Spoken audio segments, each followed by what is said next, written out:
Graças a Deus, irmãos e irmãs, mais uma vez estamos nos dirigindo aos irmãos neste período de quarentena.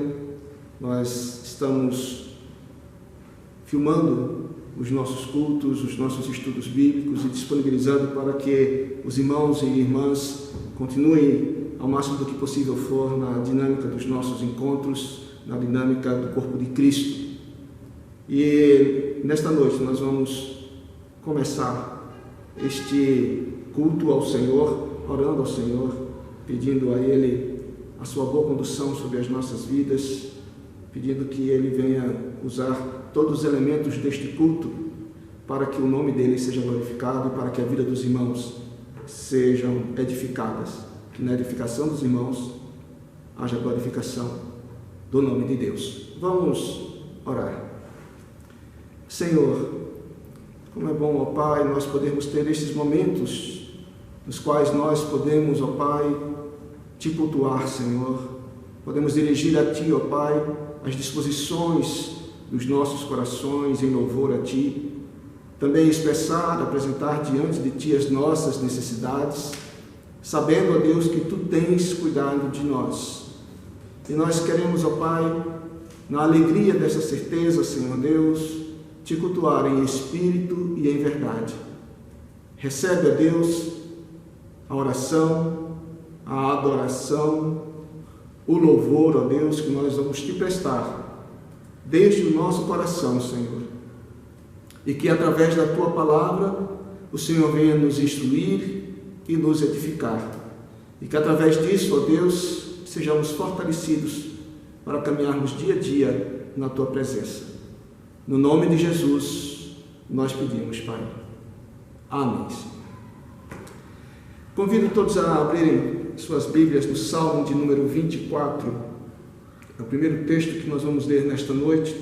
Todos os textos deste culto estão baseados, estão registrados no livro dos Salmos. Então, Salmo de número 24. Dos versículos de números 1 a 6. Diz assim: Ao Senhor pertence a terra e a sua plenitude, o mundo e os que nele habitam. Porque Ele fundou-a sobre os mares e sobre as correntes a estabeleceu. Quem subirá ao monte do Senhor? Quem há de permanecer no seu santo lugar? O que é limpo de mãos e puro de coração, que não entrega a sua alma à falsidade, nem faz juramentos com a intenção de enganar. Este receberá do Senhor a bênção e a justiça do Deus da sua salvação. Esta é a geração dos que o buscam, dos que buscam a face do Deus de Jacó. Então, este salmo começa falando das qualificações ou das disposições presentes no coração daqueles que, de fato, podem se apresentar diante de Deus para cultuá-lo legitimamente. O hino que nós vamos cantar agora é um hino que fala disso, que toda a criação louva ao Senhor. Mas nós, apesar de pecadores, devemos também nos ajuntar a toda esta criação para o louvor do nosso Deus. Hino de número 27 do Inário Presbiteriano, Inário Novo Cântico, hino de número 27. Vamos então entoar este hino.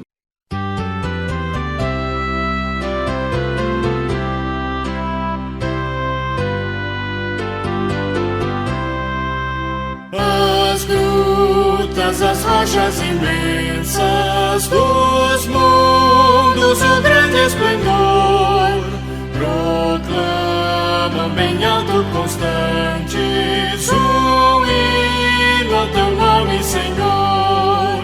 Nos céus e no mar e na terra, nos bosques, nos prados em flor, no fragoso cantil, na amplitude celeste, um hino ressoa ao Senhor.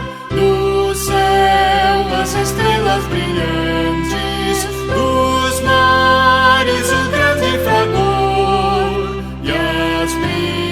brasas entoam ridentes, hino ao teu nome, Senhor. Nos céus e no mar e na terra, nos bosques, nos prados em flor, do fragoso ao cantil, na amplitude celeste, hino ressoa ao Senhor. As aves alegres na mata, por entre as ramagens em flor, exultam em coro cantando, hino ao teu nome, Senhor. Nos céus e no mar e na terra, nos bosques, nos prados em flor, no fragoso ao cantil, na amplitude celeste, hino ressoa ao Senhor.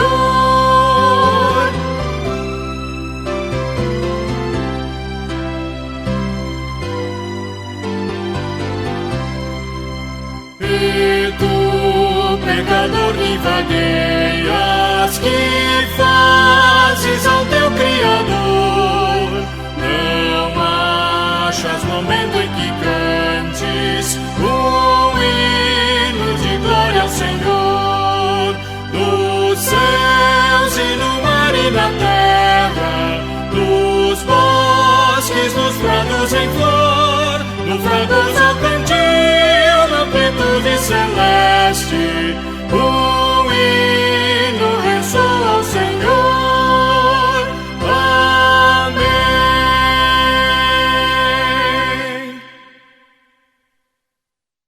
Peço agora aos irmãos e irmãs que abram suas Bíblias no Salmo de número 32 desta vez.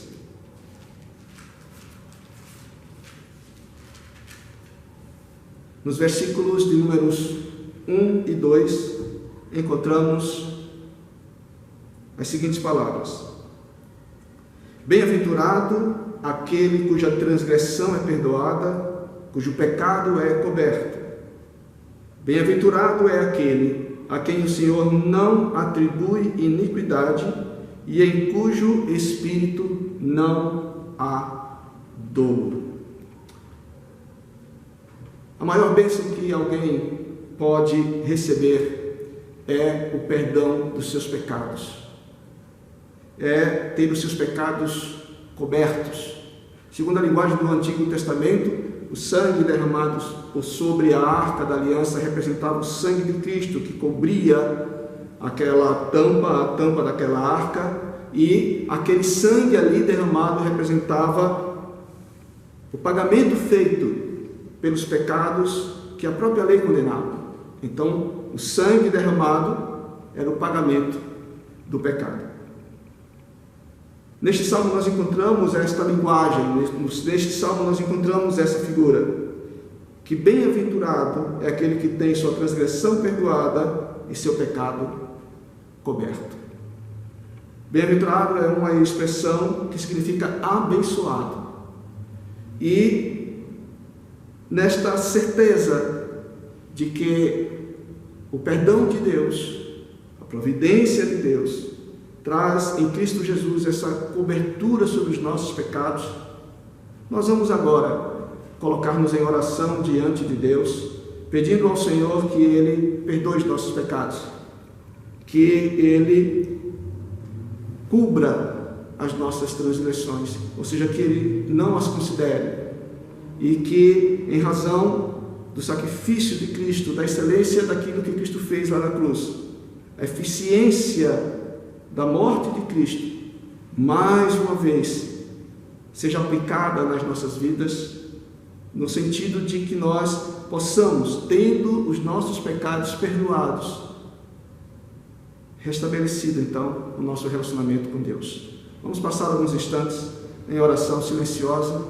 e após alguns instantes esta oração será quebrada por um cântico, e eu espero que os irmãos e irmãs façam deste cântico também uma evocação para as suas vidas da alegria, do cuidado de Deus sobre nós. Vamos passar alguns instantes em oração silenciosa e depois vamos ouvir o cântico.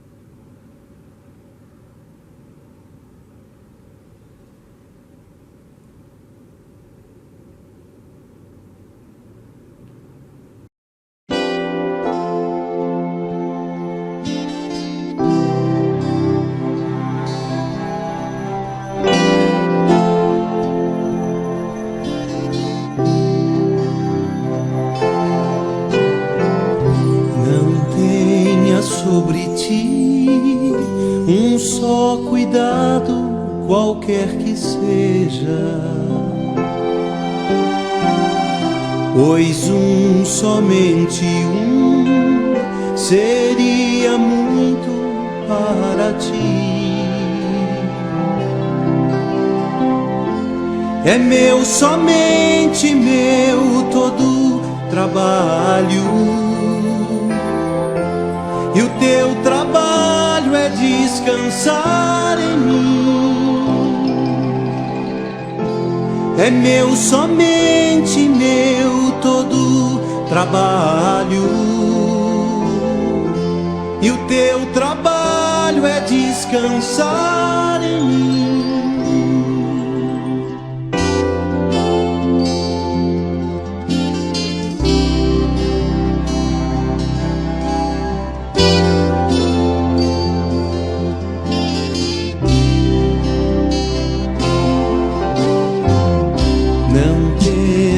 Quando enfim tiveres que tomar decisão, entrega tudo a mim, confia de todo o coração. É meu, somente meu, todo trabalho. E o teu trabalho é descansar em mim. É meu, somente meu, todo trabalho. E o teu trabalho é descansar em mim.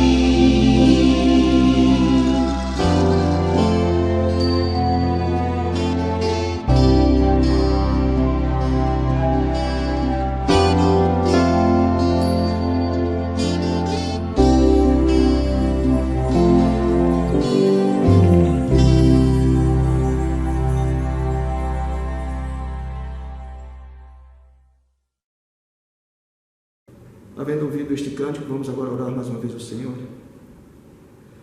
Senhor, em nome de Jesus, nós queremos clamar, ó Deus, pela aplicação da Tua misericórdia nas nossas vidas. Venhas, Deus, perdoar os nossos pecados. Não consideres, Deus, as nossas transgressões. Que em nome de Jesus, ó Pai, nós possamos, em razão da eficácia do sacrifício dele, na certeza de que o sangue de Jesus Cristo nos purifica de todo pecado, que nós, ó Pai, possamos ter as nossas vidas, ó Deus, limpas, trabalhadas, ó Deus, pelo sangue remidor de Cristo Jesus. Queremos pedir, ó Pai, que Tu não venhas considerar as nossas transgressões, não venhas considerar os nossos pecados, mas que por misericórdia o Senhor venha perdoá-los, ó Deus. E que na alegria do perdão tenhamos também, ó Deus, a alegria da adequação, da restauração do nosso relacionamento filial contigo. Que nós possamos dizer que Tu és o nosso Pai. E que ao dizermos isso, Senhor, não sejamos instrumentos de vergonha para o teu nome, mas de testemunho excelente de quem tu és e daquilo que tu fazes por aqueles que são teus. É o que te pedimos, Deus, no nome de Jesus. Amém. Convido agora os irmãos e irmãs a abrirem suas Bíblias no Salmo de número 130. Salmo de número 130. Ao longo de toda a liturgia de hoje, nós estivemos mencionando, fazendo leituras sobre as características daquele que tem o seu culto aceito diante de Deus, a necessidade de perdão de pecados. O primeiro hino que nós entoamos faz esse convite a que nós, mesmo pecadores, voltemos para o Senhor e cultuemos a Ele de forma legítima. O segundo cântico fala para nós descansarmos da certeza da providência de Deus, do amor e do cuidado dele para conosco. Tudo isso tem a ver com o salmo que nós vamos ler e com a mensagem que nós vamos apresentar aos irmãos e irmãs. Então, Salmo de número 130 diz assim: das profundezas clamo a ti, Senhor. Escuta, Senhor, a minha voz. Estejam alertas os teus ouvidos às minhas súplicas.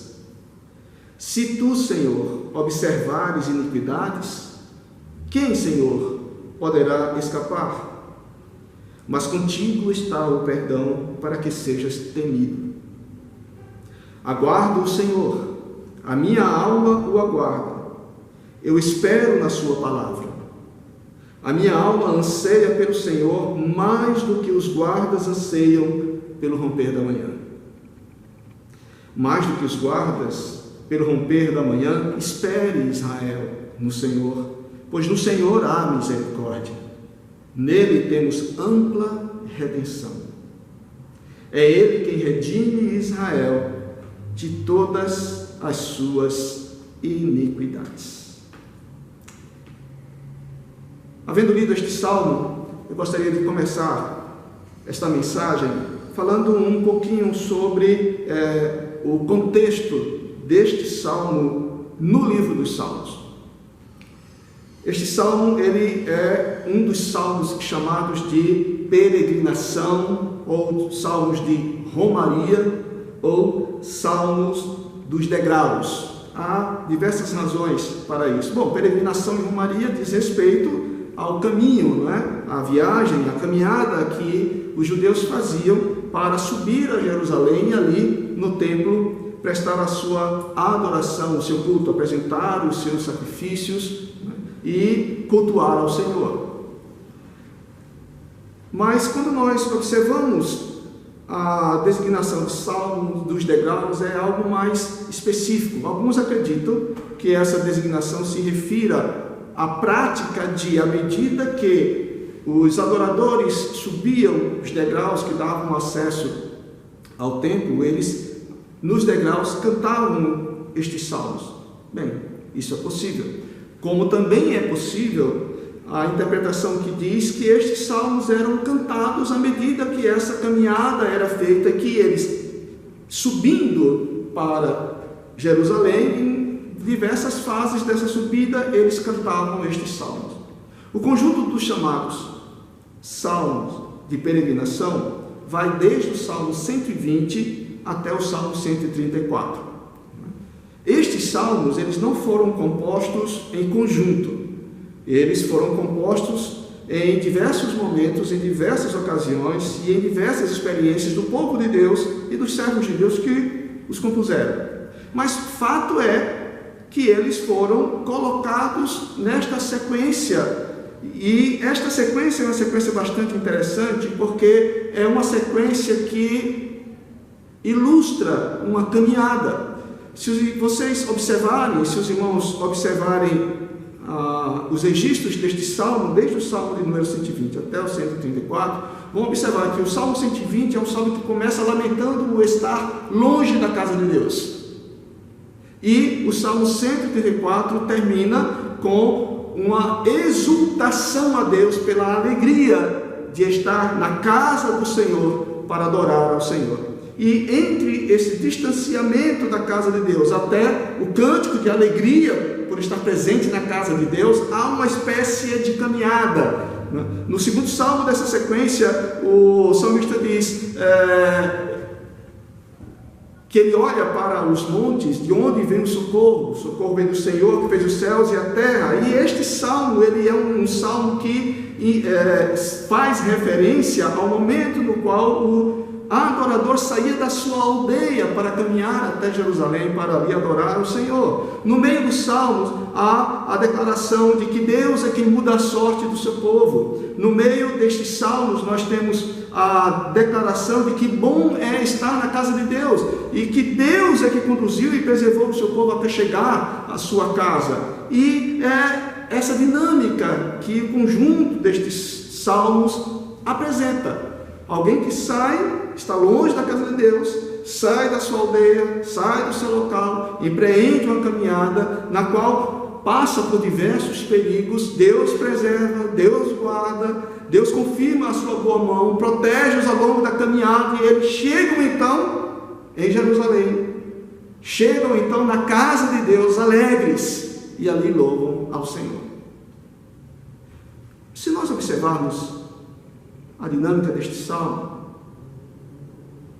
ela nos diz, ou relata, melhor dizendo, não simplesmente um processo externo que acontecia, mas estes salmos, todos eles apresentam uma dinâmica interna que também se processava no coração do adorador, que se dirigia para Jerusalém ali adorar ao Senhor. Há vários elementos interessantes que nós poderíamos ressaltar, mas hoje especificamente eu gostaria de tratar de uma questão sem a qual qualquer esforço, qualquer caminhada, qualquer apresentação na casa de Deus se tornaria inútil. No meio de toda esta caminhada nós temos este salmo, esse salmo no qual o autor expressa algo que magoa a sua vida e que ele sente necessidade do trato de Deus, para que ele então se encaminhe para a casa do Senhor e torne a sua adoração aceitável a Ele. E olhando para este salmo, eu gostaria de convidar os irmãos e irmãs a que meditemos nele sob o seguinte tema: a realidade da culpa e a alegria do perdão, porque é disto que esse salmo trata.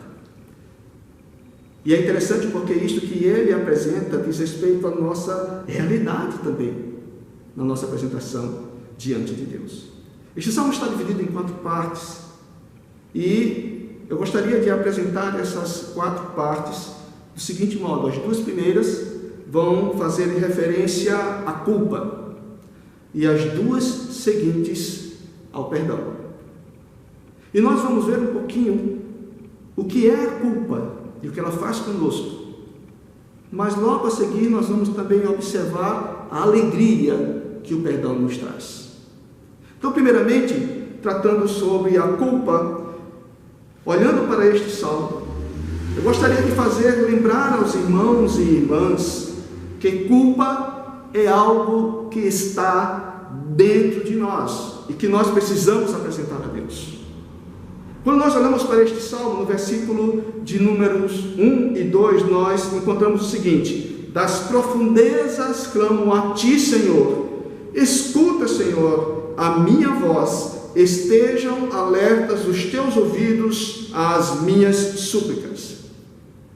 Quando nós olhamos esses 2 versículos, é preciso que nós levemos em consideração o seguinte: que quando o salmista, no versículo de número 1, fala de profundezas, ele não está falando de um abismo físico, ele não está falando de um vale profundo em meio ao qual ele se encontra, ele não está falando de um buraco ou uma cisterna na qual ele haja caído. Na verdade, quando nós olhamos para este salmo, principalmente no que consta no versículo de número 3, nós podemos claramente observar que essas profundezas as quais, ou em meio a qual o salmista clama ao Senhor, é a profundeza das suas iniquidades e dos seus pecados. Observe, versículo número 3: se tu, Senhor, observares iniquidades, quem, Senhor, poderá escapar. Lembremos que aqui, a proposta do conjunto desses salmos, neste momento, o peregrino está prestes a entrar na casa de Deus, prestes a cultuar ali ao Senhor. Mas ele reconhece que diante de Deus ele não pode se apresentar com a culpa do pecado. O pecado é algo que impõe e que jorra trevas nas nossas vidas. O pecado nos empurra para o vale. O pecado não é uma profundeza externa, mas é uma profundeza interna na nossa própria alma. E o salmista reconhece isso. O salmista percebe isso.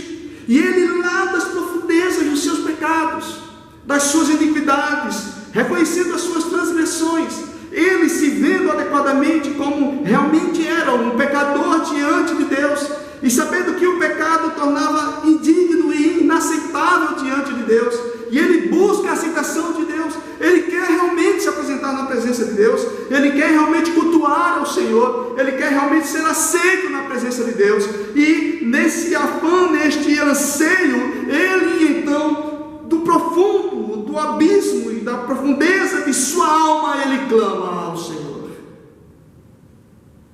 Pecado é algo que está dentro de nós.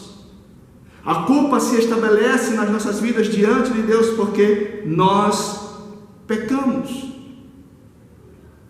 Quando nós pecamos, nós caímos num estado de escuridão e de distanciamento de Deus. E nós não podemos brincar com isto. Nós temos que reconhecer as nossas culpas. E nós temos que reconhecer de onde nós estamos. E porque nós estamos ali, é que nós devemos clamar ao Senhor. Das profundezas, clamo a Ti, Senhor. O salmista, ele não superficializa os seus pecados. O salmista não cria uma maquiagem sobre os seus pecados. Quando ele se dirige a Deus, ele diz das profundezas. É do mais íntimo. É do mais interior de sua vida.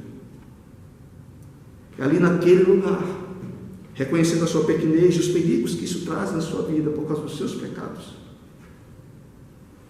ele clama a Deus. Ele dirige um clamor ao Senhor. E ele faz isso porque ele sabe que de Deus é que vem o seu socorro. E só Deus pode tirá-lo dali. No Salmo de número 32, que é um salmo muito conhecido, ele apresenta os seguintes registros com relação à ferida profunda e ao dano profundo que o pecado traz para a vida do homem. Salmo número 32, a partir do versículo número 3, na nossa liturgia nós lemos os versículos 1 e 2. A partir do versículo número 3 nós encontramos a seguinte declaração: enquanto calei os meus pecados, envelheceram os meus ossos pelos meus constantes gemidos todo o dia, porque a tua mão pesava dia e noite sobre mim, e o meu vigor se tornou como sequidão de estio. Quando nós não consideramos ou negamos ou maquiamos a realidade da nossa culpa por causa dos pecados, o que acontece a nós é esse envelhecimento dos ossos, essa fragilização da nossa estrutura. A dor se estabelece dentro de nós.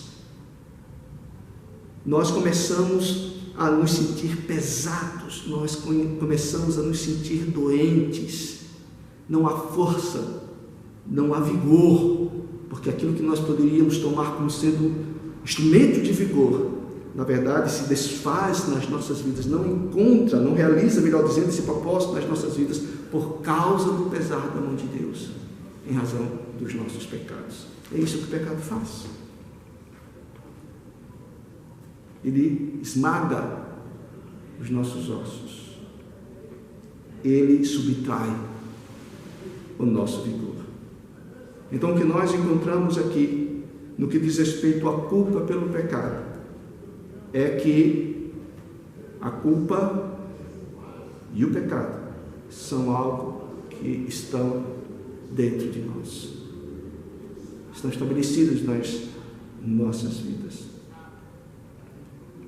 Mas, exatamente por causa da realidade do pecado, é que nós não podemos ficar no simplesmente lamentá-lo e reconhecê-lo, mas de tomarmos uma atitude em relação a Ele, no que se refere ao nosso relacionamento com Deus, que é suplicar ao Senhor, confessar ao Senhor. Embora o pecado seja danoso, embora ele nos esmague, embora ele nos lance em estado, em situação de escuridão, exatamente porque nós estamos ali, é que nós devemos clamar ao Senhor. Apesar de Ele apresentar esse aspecto danoso para as nossas vidas, nós devemos olhar para esta realidade e dali, do dano e do risco, nós tirarmos força para clamar ao Senhor. Portanto, o pecado, sendo algo que está dentro de nós, deve também nos impelir a clamar a Deus, a buscar socorro no Senhor, a suplicarmos ao Senhor o seu perdão e a sua misericórdia, e fazermos isso na humildade do reconhecimento de quem nós somos. É interessante nós observarmos aqui o Salmo de número 131, que vai falar exatamente desta questão de porque o pecado está em nós, nós devemos aprender a calar o nosso coração, a não nos deixar levar pelo orgulho dentro de nós, e nós então realmente calarmos diante de Deus, sermos como crianças diante do Senhor. Salmo número 131 diz assim: Senhor, não é orgulhoso o meu coração, nem arrogante o meu olhar. Não ando à procura de coisas grandes, nem de coisas maravilhosas demais para mim. Pelo contrário, fiz calar e sossegar a minha alma. Como uma criança desmamada se aquieta nos braços de sua mãe, assim é a minha alma dentro de mim. Espere, ó Israel, no Senhor, desde agora e para sempre. Observe que o final do versículo de número 3 do Salmo 131 vai repetir uma expressão que nós encontramos no Salmo 130. Espere, ó Israel, no Senhor. Aquieta o seu coração. Não busque coisas grandiosas demais. Não se deixe levar pela vaidade, pelos devaneios da alma, da mente. Mas cale-se, aquiete-se e desenvolva um coração liberto de orgulho e de arrogância. Faça calar a sua alma e espere no Senhor. É com essa humildade que nós devemos nos apresentar diante de Deus, por causa das profundezas dos nossos pecados. Mas quando nós continuamos a olhar este salmo, nós ainda também devemos observar que a culpa pelo pecado é algo que nos condena, mas que Deus tem a cura para esta situação.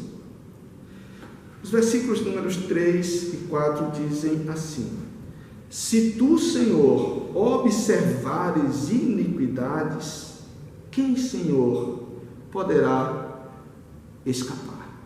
A ideia dessas palavras é a seguinte: Senhor, se tu fores considerar, ou seja, levar em consideração, cada um dos nossos pecados, se tu fores alistar, se tu fores cobrar cada um de nós em cima dessa lista por causa dos nossos pecados, quem vai sobreviver? Quem vai permanecer? Quem poderá escapar da culpa se tu considerares as nossas iniquidades? Se tu simplesmente aplicares a justiça, ó Deus, quem, Senhor, vai sobreviver? Quem, Senhor, vai subsistir? A palavra de Deus está cheia de declarações de que todos os homens são culpáveis diante de Deus. Todos os homens, de todas as épocas, de toda a cultura, de todo lugar. Todos pecaram diante de Deus. Romanos, capítulo de número 3, versículos de números 10 a 18, nós encontramos a declaração do apóstolo Paulo quanto a isto, quanto à questão da universalidade do pecado na história da humanidade. Observe o que ele diz, a partir da segunda parte do versículo número 10 até o versículo de número 18. Não há justo, nenhum sequer, não há quem entenda, não há quem busque a Deus. Todos se desviaram e juntamente se tornaram inúteis. Não há quem faça o bem, não há nenhum sequer. A garganta deles é sepulcro aberto, com a língua enganam, veneno de víbora está nos seus lábios. A boca eles a têm cheia de maldição e amargura. Os seus pés são velozes para derramar sangue. Nos seus caminhos há destruição e miséria. Eles não conhecem o caminho da paz. Não há temor de Deus diante dos seus olhos. Estas declarações que o apóstolo Paulo fez é o conjunto de citações no Antigo Testamento acerca da realidade do pecado presente em todo o coração, de todo e qualquer homem. Não importa se religioso ou não, não importa se judeu ou não. O que nós observamos é que todos pecaram e foram destituídos da glória de Deus. Portanto, o pecado é algo que nos condena efetivamente. Se considerares, Senhor, as nossas transgressões, quem, Senhor, poderá escapar? Mas observe a continuação, o versículo número 4. Mas contigo está o perdão, para que sejas temido. É interessante nós observarmos que essa expressão, contigo está o perdão, ela pode ser interpretada de dois modos. O primeiro é como se referindo ao fato de que a Deus pertence a decisão de usar ou não a concessão de perdão. Ele é o detentor do perdão. Por que ele é o detentor do perdão? Porque os nossos pecados são pecados contra ele. Nós somos os ofensores. Ele é o ofendido. E ele, que é a parte ofendida, tem o direito de usar ou não da desconsideração da culpa e anular a presença do pecado e da transgressão diante dos seus olhos. A Deus pertence a autonomia para aplicar ou não o perdão. O perdão de fato está com ele. Somente ele tem esse direito. Ele, a parte ofendida, que tem o direito de conceder ou não o perdão à parte ofensora. E ele fará isso de acordo com a sua vontade, soberania e propósito. Ninguém impõe a Deus a aplicação do perdão. Por outro lado, quando diz, contigo está o perdão, é também uma palavra de consolo para o nosso coração. Porque essa expressão também pode ser entendida como que dizendo que o perdão é dádiva graciosa de Deus. Se com ele está o perdão, o que nós observamos aqui é o salmista investindo nesta possibilidade real de perdão. Neste perdão que tira a culpa, neste perdão que vai até as profundezas e nos tira de lá. Contigo está o perdão. É de direito de Deus usá-lo ou não. Mas a graça do perdão é uma possibilidade real que está com a pessoa de Deus. E visto que ele tem esta graça para conceder, o que o salmista faz é investir nesta graça. E diz o seguinte ainda: porque tanto a autoridade e a decisão do perdão pertencem a Deus, como a misericórdia do perdão pertence a Ele, é que nós devemos temer a esse Deus.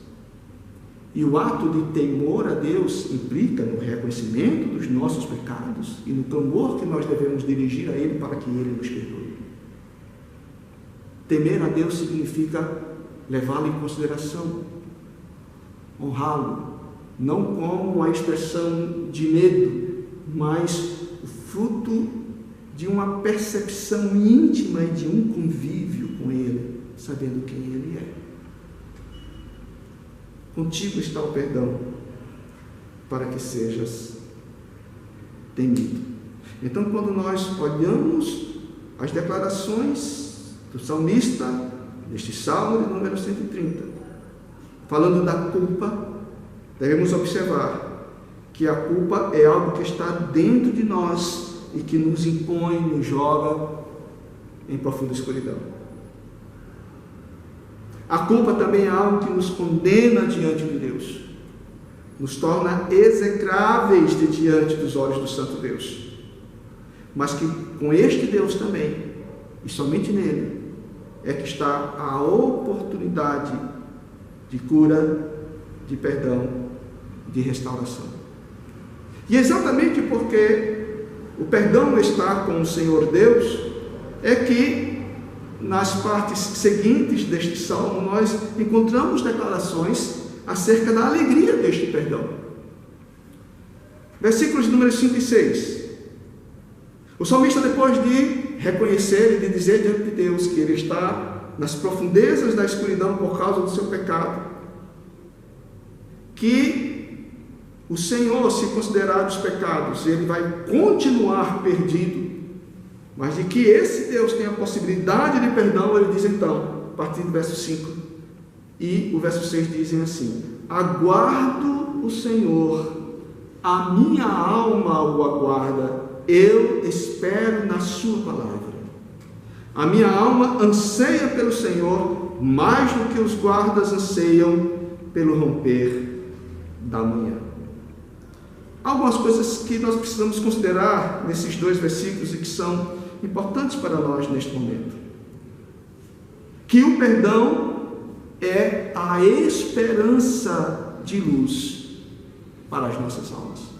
Quando o salmista reconhece que a Deus pertence o direito de usar ou não o perdão, mas que a concessão do perdão é graça e não mérito, é amor, não pagamento, nós então observamos o salmista dizendo: eu aguardo no Senhor.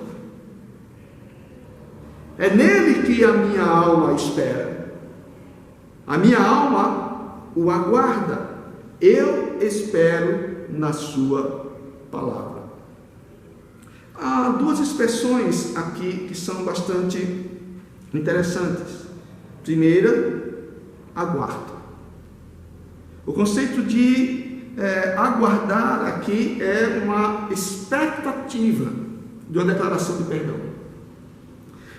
Eu gostaria de chamar a atenção dos irmãos e irmãs para algo que acontecia quando o adorador chegava lá no templo, entregava o cordeiro nas mãos do sacerdote, o sacerdote imolava aquele cordeiro, colocava aquele cordeiro sobre as chamas, e aquele cordeiro imolado, as chamas e a fumaça daquele cordeiro subia aos céus.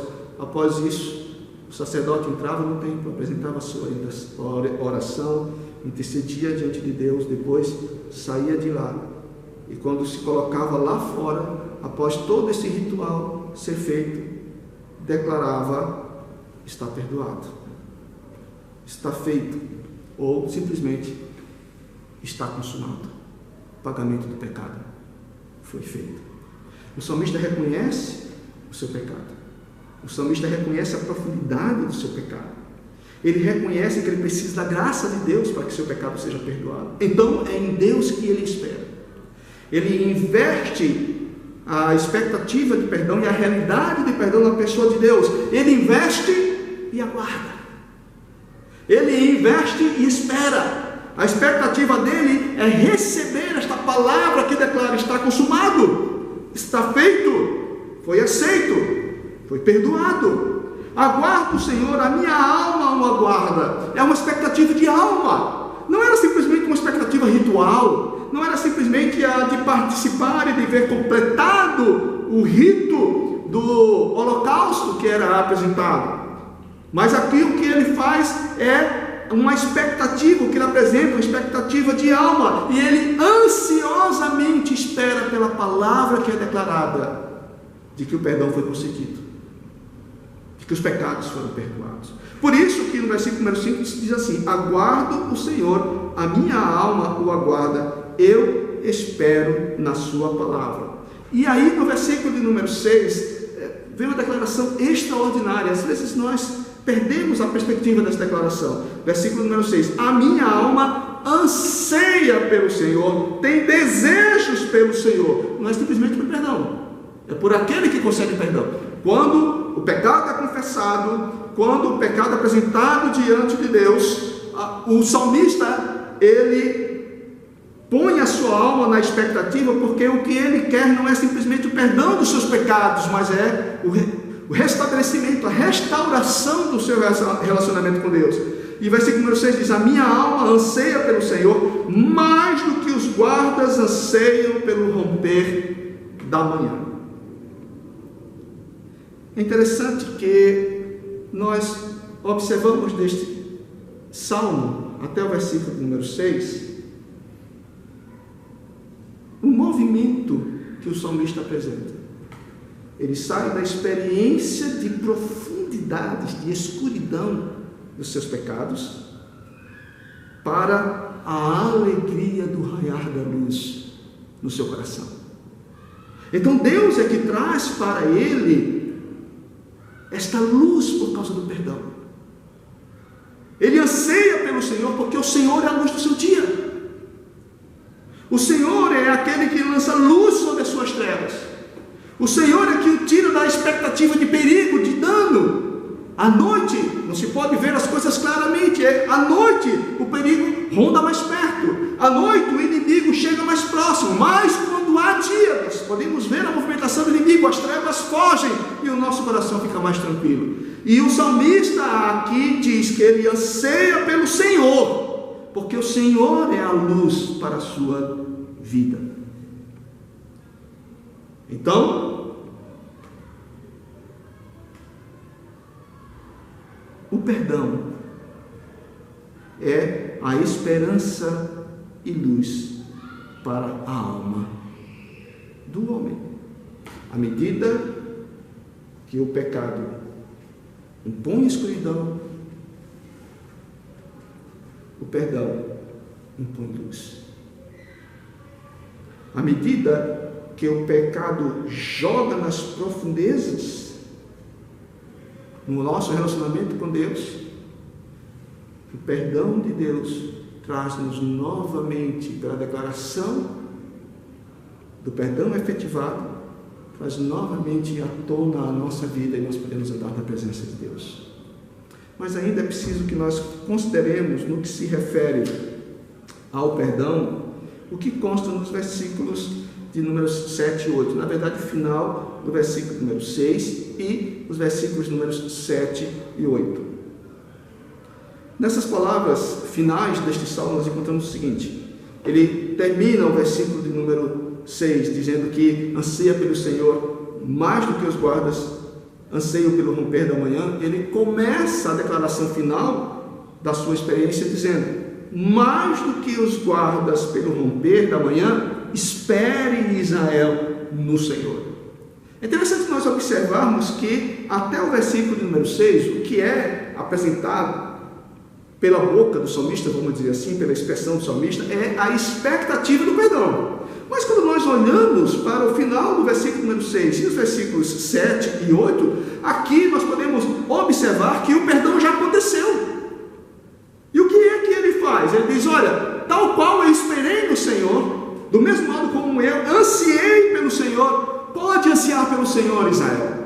Povo de Deus, espere pelo Senhor, mais do que os guardas pelo romper da manhã. E explica por que isso. Diz na continuação do versículo número 7: pois no Senhor há misericórdia, nele temos ampla redenção. Aqui não é declaração de alguém que espera algo, mas é declaração de alguém que experimentou algo. E porque ele experimentou, ele diz: olha, de fato Deus perdoa, portanto espere você também no Senhor. Vale a pena lançar as expectativas no Senhor Deus, as expectativas de perdão. Vale a pena, apesar do reconhecimento de todo o nosso pecado, nós nos apresentarmos diante dele suplicando o seu perdão, porque ele tem o poder para perdoar, ele tem a graça que perdoa, ele restaura as nossas vidas. Eu passei por essa experiência, eu tive esse perdão de Deus. Então, Israel, espere no Senhor. Observe que é dos versículos números 1 até o versículo de número 6, a primeira parte, ao menos do versículo número 6, a ideia é de algo que acontece no indivíduo. Mas, na continuação do versículo número 6 até o 8, a ideia é de que aquilo que o indivíduo viveu, é algo que está aberto para a coletividade. Espere, Israel, no Senhor, pois no Senhor há misericórdia, nele temos ampla redenção, é ele quem redime Israel de todas as suas iniquidades. Então, o que nós observamos no final do versículo número 6 e no que consta nos versículos números 7 e 8 é que a alegria do perdão é uma experiência certa e testemunhável. O perdão é certo da graça de Deus. A compaixão de Deus, a misericórdia de Deus é extraordinário. Infelizmente, o que muitas vezes impera no imaginário das pessoas é de que Deus é um Deus punidor, de que Ele é aquele que, conforme nós lemos aqui no versículo de número 3, é aquele que simplesmente alista os nossos pecados e os cobra. Mas o salmista aqui diz que apesar dos nossos pecados, em Deus nós encontramos misericórdia. Podemos confiar em Deus, podemos esperar no Senhor. Espere, Israel.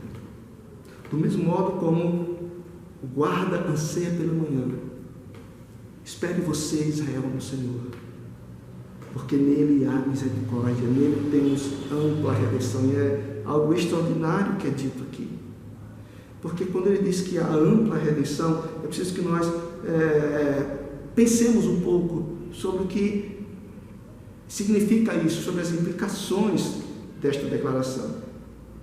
É preciso nós observarmos que quando ele fala de redenção, ele está não simplesmente dizendo: olha, Deus é o Deus que perdoa os pecados. O conceito é de que Ele é o Deus que resgata o homem. Redimir significa isso, não simplesmente pagar algo, mas resgatar algo que estava detido em razão de dívidas. Deus aplica a graça do perdão por sua misericórdia. E quando Deus assim faz, Ele não somente perdoa as iniquidades, Ele resgata o indivíduo, Ele restaura, Ele tira da experiência das profundezas do pecado e da angústia por causa deste pecado, e Ele redime o seu povo de todas as suas iniquidades. Há um salmo na palavra de Deus que expressa isso também de um modo muito preciso. O Salmo de número 40, versículos de números 1 a 3.